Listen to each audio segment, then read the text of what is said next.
Hello and welcome students, Gyanjyoti coaching সেন্টারের পক্ষ থেকে তোমাদের সকলকে আরো একবার স্বাগত।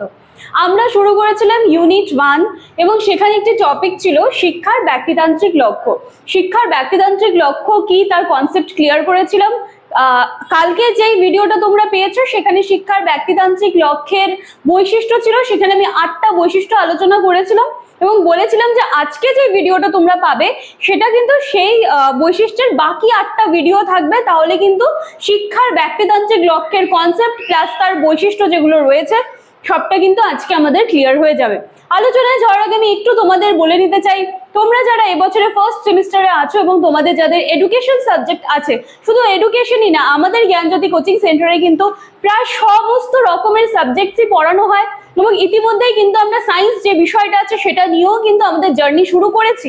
তো তোমাদের যারা বন্ধু বান্ধবীরা রয়েছে, যাদের সায়েন্স রয়েছে, এছাড়া তোমাদের যাদের এডুকেশন রয়েছে, ইংলিশ ধরো, পল সায়েন্স ধরো, যাই সাবজেক্ট রয়েছে, তোমরা সমস্ত সাবজেক্ট নিয়েই কিন্তু আমাদের জ্ঞানজ্যোতি কোচিং সেন্টারের সাথে যুক্ত হয়ে যেতে পারো।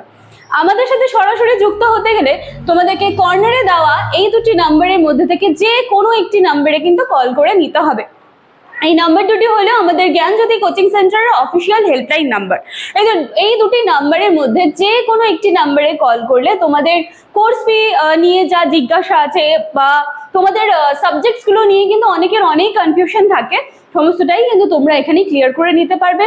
কোর্স ফি ভীষণ ভীষণ ভীষণ সামান্য রাখা হয়েছে, তাহলে এত সুন্দর মানে কম কোর্স ফির বিনিময়ে এত সুন্দর কোয়ালিটি কোর্স হাতছাড়া না করাটাই বেটার আমি মনে করি। যত তাড়াতাড়ি সম্ভব হয় তোমরা কিন্তু আমাদের সাথে যুক্ত হয়ে যেতে পারো। আমাদের অ্যাডমিশন অনেকদিন আগেই শুরু হয়ে গিয়েছে এবং ইতিমধ্যেই কিন্তু আমাদের অনলাইন ক্লাসেস গুলো শুরু হয়ে যাচ্ছে, তাহলে আর দেরি না করে ঝটপট এই সুন্দর সুযোগটিকে কাজে লাগিয়ে নিতে পারো। কথা না বাড়িয়ে আমি কিন্তু একেবারে আজকে আমরা আলোচনার বিষয়ে চলে আসছি। দেখো, সবার প্রথমে রয়েছে, কালকে আমি 8 নম্বর পর্যন্ত পড়িয়েছিলাম, আজকে 9 নম্বর নেতিবাচক প্রভাব। দেখো, প্রত্যেকটা জিনিসের কিন্তু একটা ভালো দিক থাকে, একটা মন্দ দিক থাকে। ঠিক এই যে এরকম যে ব্যক্তিতান্ত্রিক লক্ষ্য, এটারও কিন্তু একটা নেতিবাচক দিক আছে। কিভাবে নেতিবাচক দিক আছে দেখো, কালকে আলোচনা করতে গিয়ে আমি তোমাদেরকে বলেছিলাম যে সমাজ তৈরি করতে গেলে কাদের দরকার? ব্যক্তির দরকার।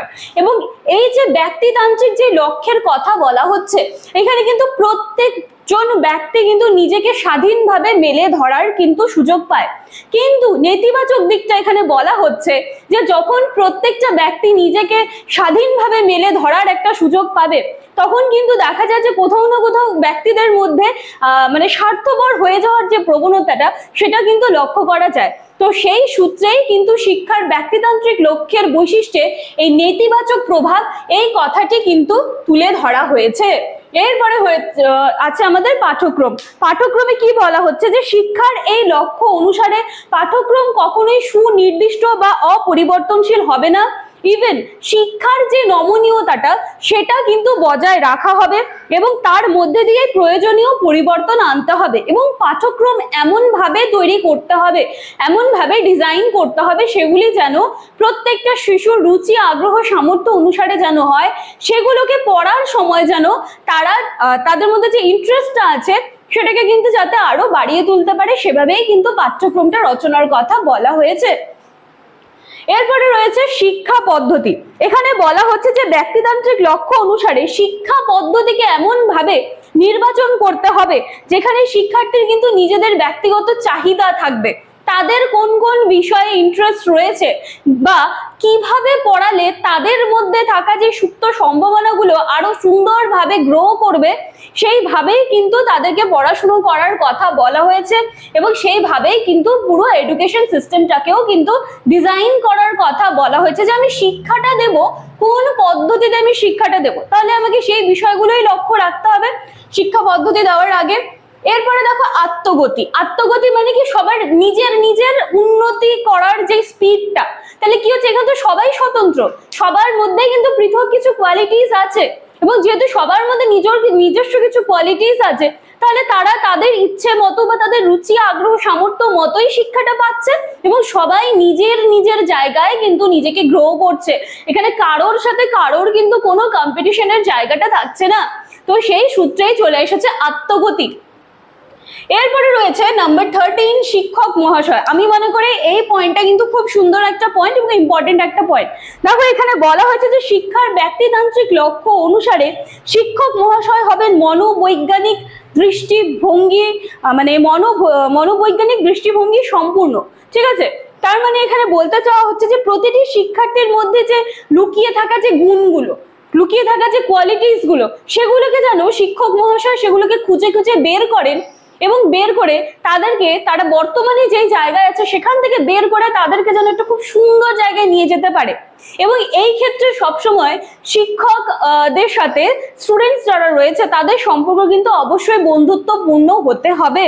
কারণ এই সূত্রে আমি বলতে গিয়ে তোমাদের একটু বলতে চাই যে তোমরা সকলেই কিন্তু খুব সুন্দর একটা মুভি একসময় আমরা দেখেছিলাম, যেটা আশা করি সবাই জানো, তারে জমিন পর। সেখানে আমরা কি দেখেছিলাম, সেখানে সেই ছোট্ট বাচ্চাটি ঈশান, যার ফ্রেন্ড হয়ে এসেছিল তার টিচার, ঠিক আছে, সে কিন্তু তার শিক্ষক ছিল, কিন্তু সে তার সাথে বন্ধুর মতো মিশে গিয়ে সেই বাচ্চাটার মধ্যে যে প্রবলেম ছিল পুরোটাই কিন্তু সে ওভারকাম করার চেষ্টা করেছিল। এবং সেই বাচ্চাটা যখন দেখা যাচ্ছিল যে সে তার পড়াশুনো বা তার কেরিয়ারে যখন সবার থেকে একেবারে দূরে চলে যাচ্ছে, ইভেন তার ফ্যামিলির থেকেও দূরে সরে গিয়েছিল, তো সেই টিচার আসার পর তিনি বুঝতে পারলেন যে তার মধ্যে সমস্যা কি এবং ঈশান কোন জিনিসে বেস্ট। তাহলে তার বেস্ট জিনিসটা খুঁজে কিন্তু তিনি ঈশানকে একটা ভালো জায়গায় নিয়ে যাওয়ার চেষ্টা করেছিলেন। তো সেখানে শিক্ষক মহাশয়, সকল শিক্ষক মহাশয়দের, ঠিক আছে, আমি বলবো সকল টিচার্সদের কিন্তু এই রেসপন্সিবিলিটি বা এই দায়িত্বটা থাকা কিন্তু খুবই দরকার, যে তাদের কাছে যারা বাচ্চারা আসছেন তাদের সকলের মধ্যে যেই মানে লুকিয়ে থাকা যে কোয়ালিটিস গুলো সেগুলোকে কিন্তু ঘষে মেজে বার করতে হবে।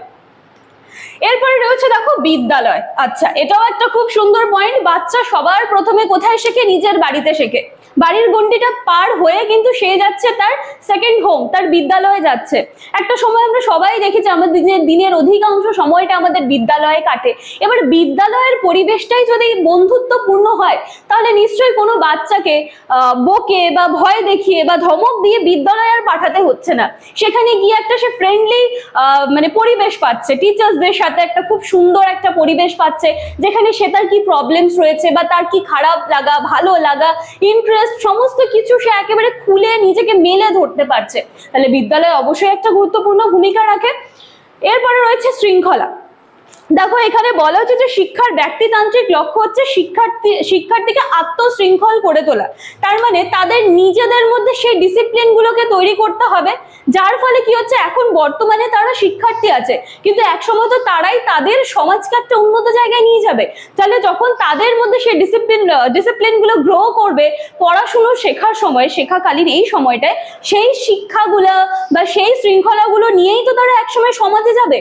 এবং তারা যখন সুন্দরভাবে এই ডিসিপ্লিন গুলো মেনটেন করবে তাহলে তাদের দ্বারা তৈরি হওয়া সমাজটাও কিন্তু সুন্দরভাবে একটা শৃঙ্খলার মধ্যে চলে আসবে।